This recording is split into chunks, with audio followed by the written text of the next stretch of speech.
Hello, Chester here. And now we are beginning to see some results from people self-reporting on Twitter. So this one is kurokimtg, who got a 6-1 on day 2 of the qualifier weekend with this list. And I'll be trying out this list. And what I like about this list is it's very clean. There's 3 spell pierce, 3 spell snare, none of the one-offs I like. There's only one Mystic Sanctuary, and there's 3 islands. But anyway, again, the land base looks clean. There's 20 lands. They only have 3 tap lands here. Choosing the second survey land over the second sanctuary. Okay, that's interesting. And as for the sideboard, we have invasive surgery, spell pierce, stern scolding. All right, let's go to arena. So this is the exported version of the deck. Again, we have a clean interaction suite here. 3 spell pierce, 3 spell snare. And spell snare is really good right now since a lot of the show and tell lists actually started to play mana drain. Some even play rumble because they're actually shift and tell. A lot of the combo decks are playing rumble now, and even breach gets hit by spell snare.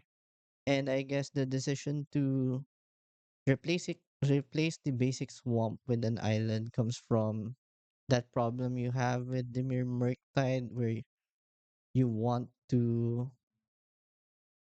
keep up triple blue, for example. And this list is it's pretty understandable because you're running spell pierce and spell snare with mana drain. This lets you keep up mana drain plus spell snare on turn 3. Sometimes that basic swamp is awkward, but for that reason, I like playing discard spells in this slot, in the spell pierce slot, because a lot of the things that spell pierce hits, it's usually hit by discard spells. And discard spells are usually live for all the decks that you face, basically. This is usually dead in the energy matchup. Sometimes you get a removal spell with it, but it's unlikely to hit something. As for the sideboard, they have invasive surgery, spell pierce. Invasive surgery is a good card against show and tell. Not really sure if this list has enough cards to turn on delirium, but that's not going to be a problem. You mainly want this to be a hard counter for 1 mana. Double blood shifters, extra removal spells, and it hits flip Tamiyo, flip Ajani. More surgicals, I guess, because a lot of decks are relying on their graveyard more. We have a stern scolding. I actually like this inclusion because sometimes the energy decks have those starts where they tot seize you on 1 and see the double spell snare on your hand, and then they begin playing bunch of 1 drops to play around the spell snare. This kind of removes that problem. Well, a little bit. They could still play something like Goblin Bombardment if they see you have Scolding. And then the Thoughtseize for the combo matchups. Children's Edict, I guess this is the most flexible removal spell we have available in the Scholars. I think you could probably play a pointed removal spell instead. I guess it's a way to remove a planeswalker. That's probably it. Not really sure. Double Disruptor Flute. Double Disruptor Flute for shifting woodlands. And I guess the One Ring decks. Unlicensed for the graveyard centric decks. The Mirror. And what's surprising to me is only 1 deluge here. And the way they play this deck is more tempo than control, because my previous plans for the deck were usually cutting creatures for more interaction. That's why I had a lot more sweepers, because I thought that was the best way to play that matchup. I thought you had to shift into a full control role instead of trying to keep up with your own creatures and threats. But I'm curious to see if how this pans out. Like if spell snare, having access to a lot of spell snare is enough to gain tempo back from the Mordu matchup. Because I think Toxic Deluge and sweepers in general are really valuable, because once you fall behind in that matchup, let's say they resolve a guide and double pride, you don't really have an out there except drawing into a sweeper. And having one means you only have a lot less chance to draw into the sweeper. This plays a bit optimistically. It expects you to have the removal spells for the early creatures, the counters for the raptors. So I guess it's still a good plan, but we'll see. Anyway, let's try to play some games. First match with the Koroki list. Going first, this is a good hand, though if they have no companion, that means that push is probably dead. But I think that the presence of frog here makes this a keep. Let's lead off with the Tameo first. Okay, forest is weird. We're just going to play the frog. And what we're going to do here is going to try and flip Tameo next turn. That's why we do this on their upkeep, because frog will let us flip Tameo for free. Alright. I think this is one of the worst matchups we have. This deck is not being played that much, but generally we have problems against big mana. I'm gonna go ahead and discard Fatal Push here. I don't think I discard the island yet. Hmm. You want the island since we have Mystic Sanctuary here. Matter is Shaper. That is not worth countering. Do we Bowmasters here? I don't think so. Here we just attack. Discard the sewers.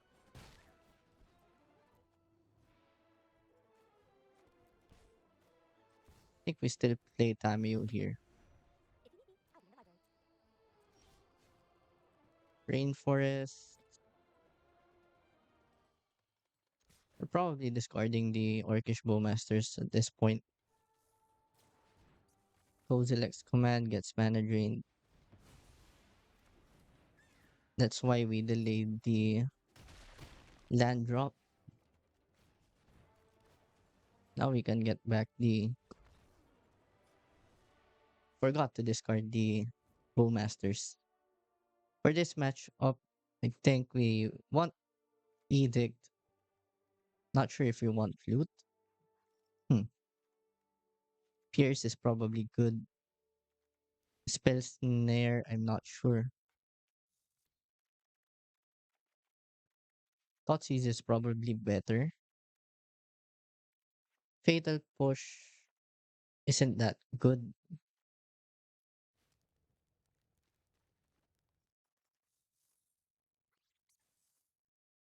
I guess I leave in a couple of spell snare.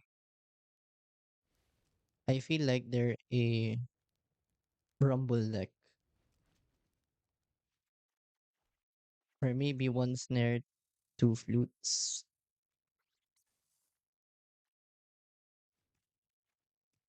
or even just leave in the Fatal Push. I think this having two tap lands makes this a mulligan. This looks better. We don't want the extra frog, I guess. The way they get us here is a turn one chalice.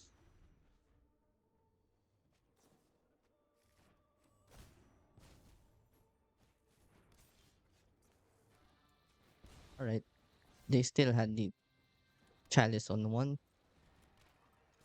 So what we're going to do now is discard the one drops. And if they have the one ring, that kind of sucks.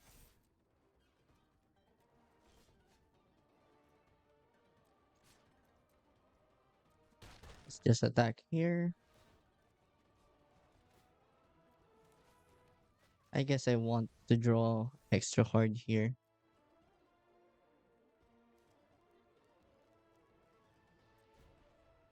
I didn't discard the watery grave just in case.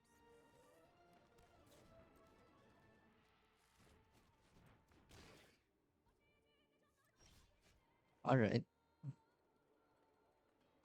let's see. 3, 6. Yeah, I think we have lethal here.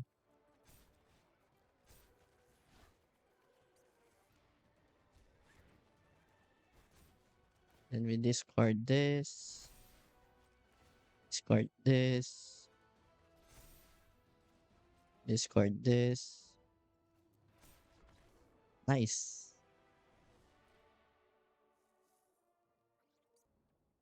Let's play first. Another glorious deck. Going first in a one lander with tap land. This is a mulligan. Alright, this is kind of better. This is where we can see if the 3-3 split of spell snare and spell pierce will be effective.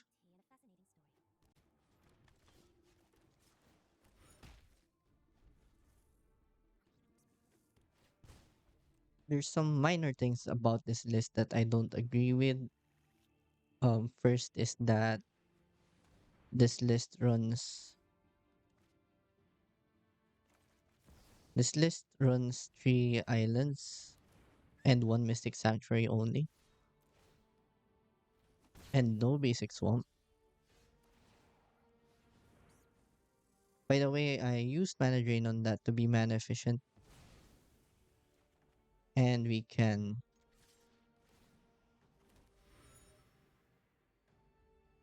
think about flipping Tameo. I don't think it's necessary yet. We have another mana drain to burn.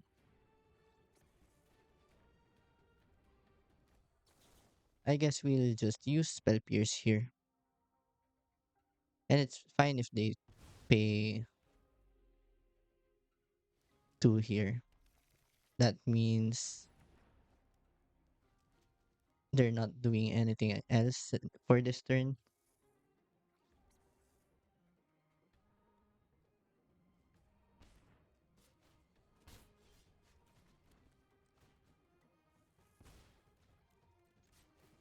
I guess the problem here now is that they can still haven't drawn on other lands. That's fine. Not sure if you are going to need the Bowmasters.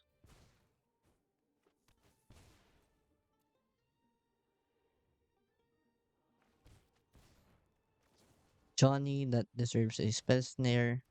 They can escape the Croxel back. It's pretty cool. Just keep drawing or keep making clues. If they choose to escape the Croxel, we can mana drain, flip the Tameo, make the spell snare dead.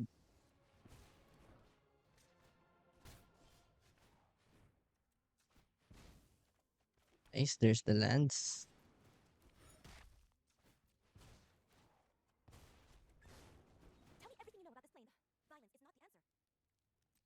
I guess we hold back now. I don't want to cast Dendrogoyf because they have swords.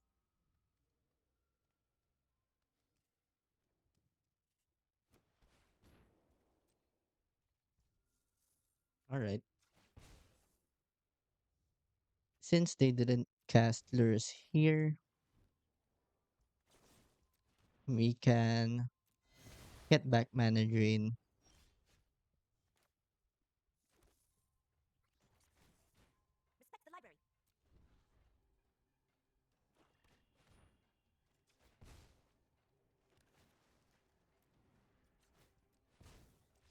Alright. Spell snares are pretty good here. That felt really great. So how do we sideboard for this deck? That's the part I kind of struggle with for this list. Because I definitely want these cards in here. But I don't imagine that, huh, it's exactly, oh wait, Spell Pierce is mid here. Mana Drain, pretty bad also. Now, do I want Shieldred's Edict or do I want hers? I think I want hers. Since they were playing Croxa, the hers gets better. On the draw, I think this is fine.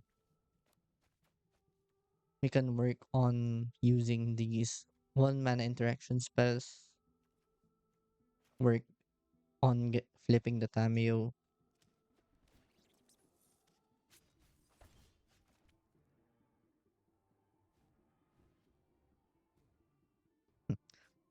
I think we actually play Tameo here. Since they skipped their turn to play a tap land,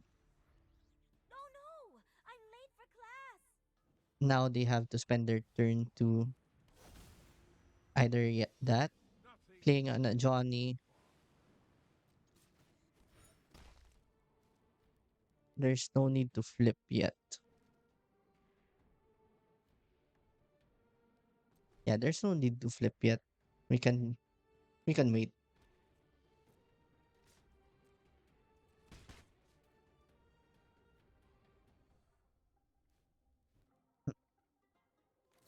I guess we're going to first the issue here.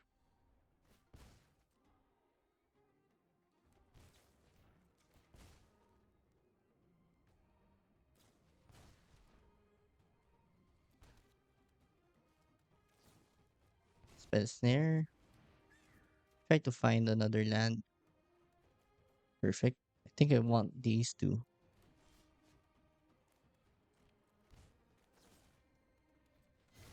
Pushing the Ajani now.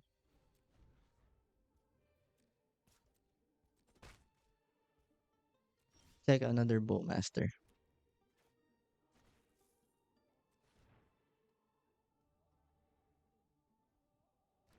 I think we let another Bowmaster resolve.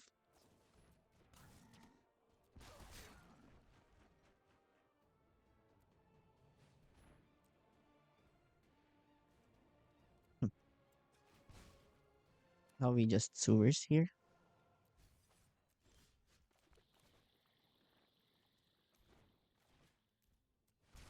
Deluge for one.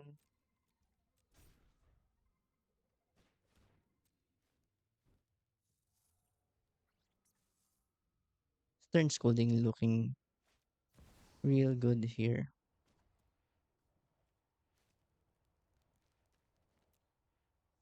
Hmm.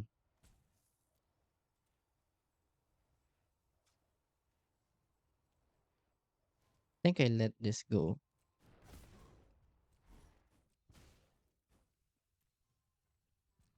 Let's pass.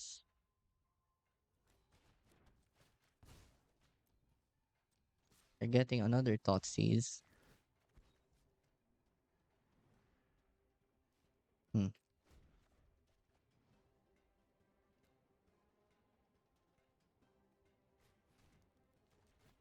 Let's just discard the Fatal Push.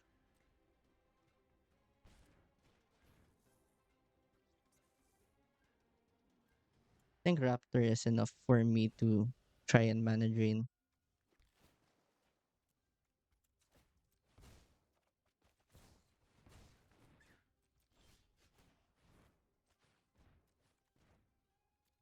Yeah, this is the situation where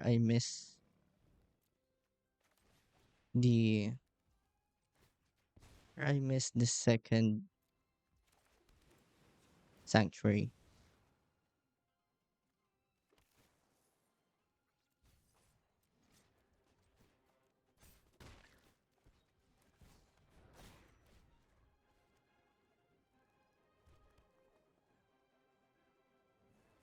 I guess this is the best path to victory though.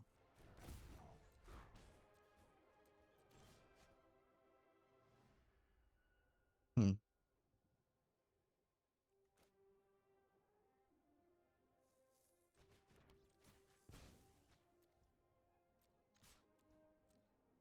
So we just win. Nice. Pretty good. Spellsnare doing work and spell and stern schooling. Another lures deck. Let's play first. This is a pretty good hand into blue black. Now here's a sequencing thing. I think since we have two fetch lands, it's fine to play the first one. We're going to have to push this immediately. Looks like they're playing a flare deck. Hmm, that's actually interesting. I'm not going to turbo flip Tamio. I want to gain max value out of the Tamio here. Here we attack, then we try to flip Tamio. They can respond with a removal spell. Hmm. But since they did that, we can then punish that.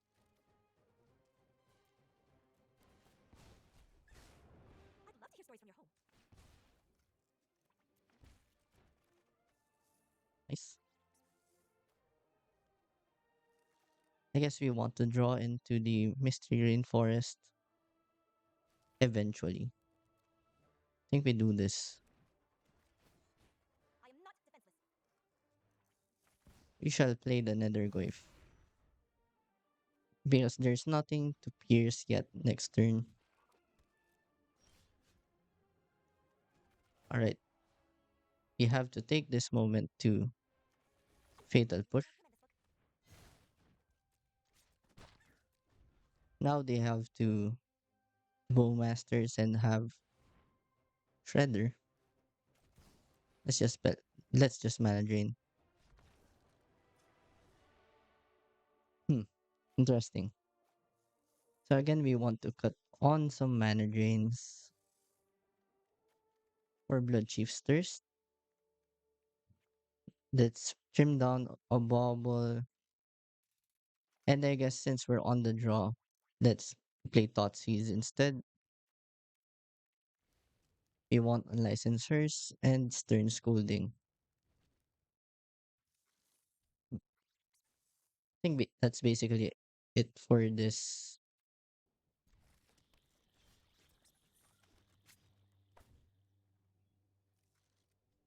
This kind of smells like a.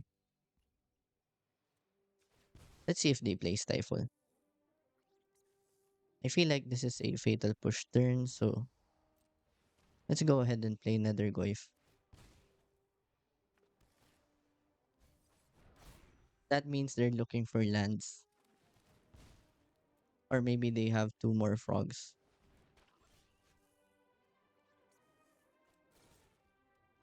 Which means you should just push this. Lay out Tamio. Put the pressure on. Because if they play frog, we have to brainstorm, look for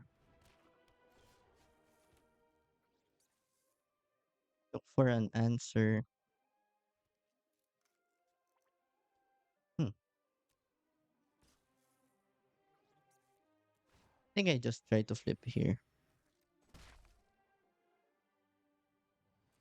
Or not. That's also great.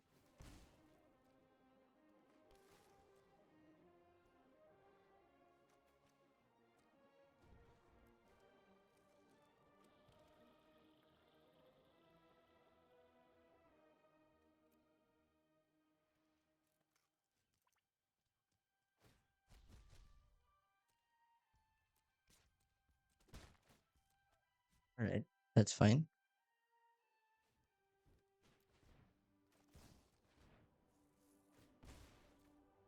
Let's see if they counter back.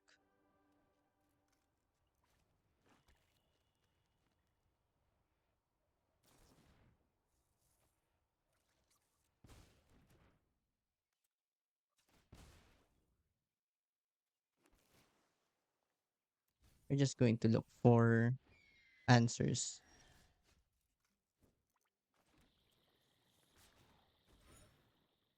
Which I guess we do find.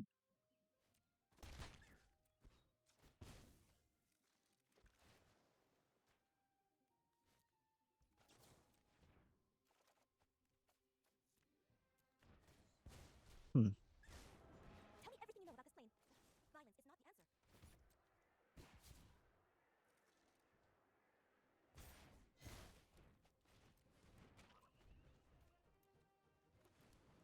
They can treasure cruise here.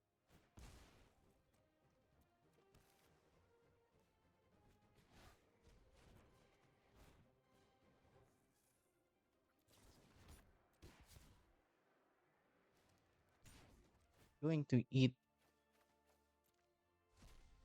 every card here. Nice. Probably the first time they learn about that interaction. That's why this list is so good. It doesn't play Drown in the Loch anymore because it's bad in the mirror. And we're back. The list has felt great in those three games. I'm not gonna lie. And the spell pierce was actually pretty nice as a main deck solution. I guess we should keep playing this list. And after more games with the energy matchups, I guess that's when I can comment on the one of Deluge. Because maybe interacting with a bunch of spell snares, fatal push, scoldings, blood shifters, maybe that's the way to approach the matchup because you do gain a lot of tempo by playing a lot of these and just deploying your own threats on turns that make their turns awkward, if that makes sense. And I guess the one copy of Deluge is there to give you an out just in case the spell snares come too late. But I guess the best way to play this list, if that's the case, is to hard mulligan for one mana interaction against that deck. And I did not miss the Cling to Dust at all. And I think I've said it in the last video that maybe that cling to dust is slow in this current meta. And I think I like the land configuration of having only three tap lands here. Though I'm not sure about playing three islands instead of a two island and one swamp split. I guess if I would make changes to my own list, it's probably going to be. I'm guessing I would make this change. Maybe go back to.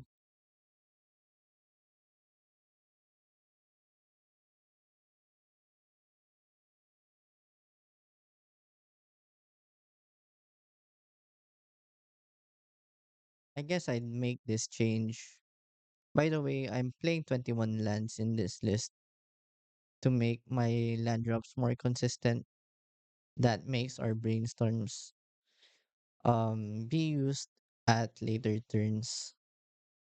So instead of trying to dig for lands at the early turns, you're going to tend to use this on later turns when you're satisfied with your number of lands.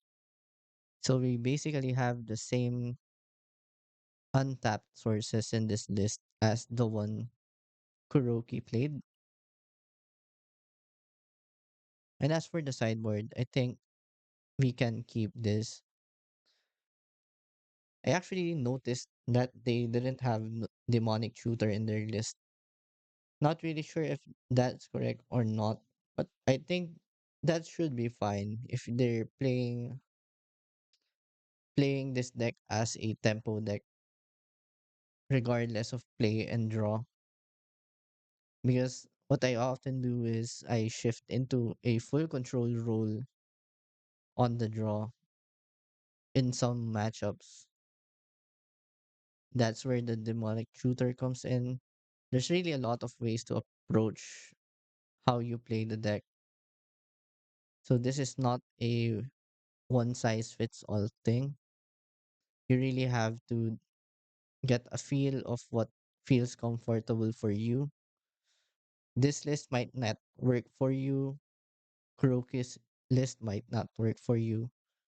And it's really up to you how you build your 75. Anyway, I think that's it for now. Thank you for watching. I'll see you in the next one.